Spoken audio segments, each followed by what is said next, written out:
Deloitte have done our annual GST survey. It's our fourth edition of the GST survey, and we have some interesting results as always. Today, we're going to focus on the banking and financial services sector, and who better could we ask for this conversation? So we have with us Renu Narvekar, MD and Regional Head of Tax of Standard Chartered Bank, India and South Asia. Welcome, Renu. And we have Mr. Kumar, who is a member of the board and a senior advisor at Deloitte. So, Renu, I'm sure you've had a chance to see the survey. We have a positive sentiment of 85%. This was 59% in FY 2022. We've seen a year on year growth. I'm sure you may have analyzed certain aspects of the report. But interestingly, even when you do a slice and dice of the respective industries, the banking and financial services sector is also at a 85% positive sentiment. Your take on the reasons why the positive sentiment is there in this sector, and then we'll move to more granular level of details. Thanks, Mahesh. So let me start from the very beginning. When GST was being introduced or was being contemplated to be introduced, there was a lot of panic, especially for the service industry, and this includes the banking industry as well, right? Because we were moving from a single registration to registration across all the states. So that was a terrifying factor, to say the least. And then not only it's filing returns, it's audits, assessments across all the states. So you can imagine the impact of compliance and the burden of compliance that the banking industry also sort of feared. But having said that, I think over the last 8 years, a lot has been done, thanks to the GST Council, the policy wing, etc. And I think with a lot of clarifications that have been issued, the compliance being simplified with the help of automation, and the clarification that the policy wing keeps giving from time to time, I think the optimism, like you mentioned, is definitely visible in the banking sector. And I think the sentiments have now settled down, and the results are there for you to see. Thank you. So you called out decision making by policymakers and the automation. Mr. Kumar, do you agree with these points? Do you have anything more to add vis-a-vis this sector? Post GST, I think they were compelled to take a registration each state-wise. I think that led to a lot of apprehension on the mind of the taxpayers to see in a distributed registration, the account keeping will have to be state-wise, credit management will have to be state-wise, and also I think in some jurisdiction they could be attached to the center, and somewhere it could be the state officers. They were apprehensive about how the state officer would administer the services, particularly a complex sector like bank and financial sector. I think in the 8 years journey, I think the sector has got some sort of a reassurance to see that I think the transition has been managed very well. I think notwithstanding the registration being taken at each of the state, I think the comfort zone is in terms of the technology-enabled administration, be it on obtaining registrations or filing returns or payment of taxes or even maintaining their input as credit or claiming refunds. I think the technology has been the biggest backbone of the Indian GST success story. The banking and financial sector also benefited on account of the automation, which has clearly been called out in our survey as one of the top ranking enabler for the GST success. Thank you, Mr. Kumar. Coming back to you, Renu, I think clearly the positive sentiments and reasons are well articulated by both of you. But what should the next set of priorities be? We are coming at the back of record high collections, which are consistent. We're coming with a pretty stable automation, framework, and a law that has had its own set of clarifications. So, what would you, from the industry's voice, expect in the upcoming short to medium term from the GST Council, Renu? Yeah, sure. So I think, Mesh, the first priority that I would want to call out is that there are certain peculiar aspects with the foreign banking business in India that need to be recognized.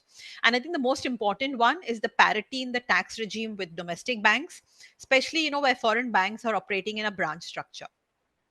Secondly, I think, while the introduction of ISD and IMS will strengthen the government control and mitigate fake invoices, there is definitely a need to evaluate whether such a requirement of controls on regulated entities such as bank, etc., is really a necessity.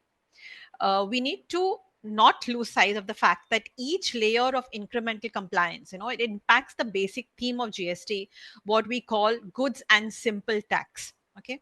Lastly, I think the quality of the appellate forum and clearly the constitution of GSTAT is important to ensure that there is faster dispute resolution. Also, I think I would like to add that significant uncertainty on recurring issues need to be addressed. And there's a requirement that the appellant forum undertakes faster and qualitative resolution till the constitution and streamlining of the GST. Okay. Similarly, early redressal of matters to the National Appellate Authority will definitely address disputes relevant for the new financial services products, especially the fintech businesses as well as inbound investment related concerns. Brilliantly articulated. One of the points, Mr. Kumar, coming to you, that when Renu talked about the branch head office, and this is even in other sectors that we've been discussing, what would you think is a permanent fix to that aspect and any of the other aspects that Renu talked about from a framework given the dynamic nature of the fintech world? I think, Mahesh, 2024 has been a blockbuster year in terms of the number of clarification circulars issued by the government, including one with related to the related party transactions. Yes, on the issue on head office, branch office structure, in respect of certain sectors, the government has issued a very clear-cut clarification to call out specifically in the airline industry. Now, in the financial sector also, I think there is need for clarity. Now, while circulars and clarifications have to some extent addressed this concern and given relief to the industry, going forward, in my considered view, I think probably what we need to look at and the government could also consider is to take away the entire concept of a deemed supply. In any case, in a transaction involving two persons, call it as a distinct persons, or it could be a head office or a branch office or related person. So long as the input as credit is eligible to the recipient, I think the valuation becoming complex is leading to avoidable litigation and protracted interpretation by the tax officials. Is there a time for us to look into whether the deemed supply concept, which has been introduced in Schedule 1, needs a revisit? Secondly, I think there has to be a clarity with regard to the valuation of related party transactions. While government has come out with a circular to say where input as credit is eligible, even you can declare a nil value. But there could be situations where businesses could have a very insignificant turnover relating to the exempted output supply, and that output exemption need not have played something to do with an imported transaction. I think a very clear-cut solution is required in order to see that disputes are mitigated at the very earnest itself. Now, coming to the point with regard to the circulars and clarification issued, Mahesh, going beyond the banking sector, the government has done pretty well in terms of issuing clarification on the insurance sector, for example. The dispute relating to the co-insurance, reinsurance, and I think salvage claiming and all those things, it has been a very, very user-friendly circulars the government has issued to clear the pathway, even though there were interpretations and issues. I think so. I think probably banking and financial sectors, by its very unique positioning and nature, requires unique solutioning as well. And I'm sure I think the continued consultation with the stakeholders will give the government a clear view as to what are the pain points and address them with appropriate interventions, including where legal amendments were called for. Thank you. Renu, coming back to you, two parts. One, MSME plays a very important role in our economy at large and in the financial services sector with the financial inclusion. There are some, even the MSME sentiment is quite high. It's close to the 85% average. What's your take on the role of the financial services sector vis-a-vis MSME from a GST lens? And your closing remarks on what you would expect beyond the few points that you talked about, which seemed a little more from a short to medium term win, but a medium to long term reforms when the government is embarking on the GST 2.0, Renu.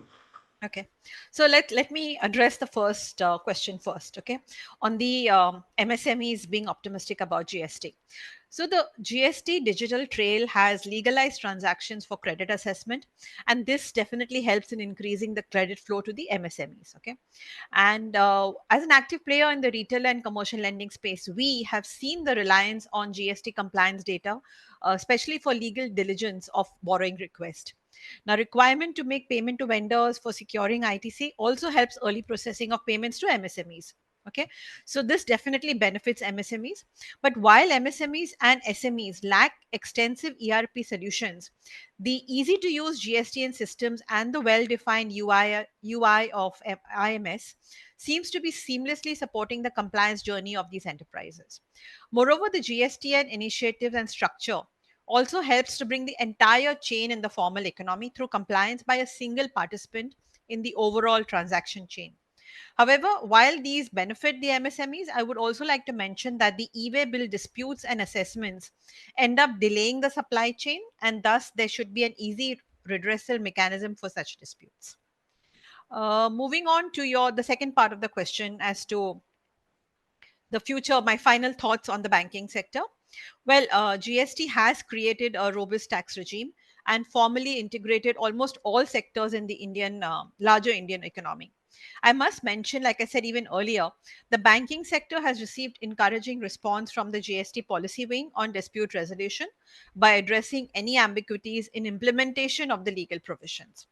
Likewise, the central portal for GST compliance, that is the GSTN portal, has also evolved and matured over time.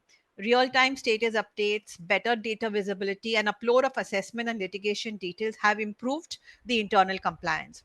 So, while the progress has been very inspiring, we do look forward for continuous simplification and certainly rate rationalization and, like I mentioned, parity for the banking sector in the upcoming GST Council meetings. I think all valid points. Mr. Kumar, closing remarks, not on the MSME front, but on the medium to long term reforms that the sector can expect. Certainly, I think looking from a medium and long term perspective, I think now that the tax revenues are stabilizing, I think the businesses are used to an IT driven automated compliance process, and there is competitive pricing of goods and services. I think the next step is to look at exactly achieving the total revenue neutrality insofar as the business is concerned, so far as the GST. GST is basically a consumption tax and it should leave any cost to the business. Block credits, working capital easement, and also I think some of those ask in terms of robust, fair, effective dispute resolution system, I think will certainly take GST to the next level is my view. Thank you. Thank you, Renu. Thank you, Mr. Kumar. I think one part that the banking financial service sector did highlight is on export liberalization as well.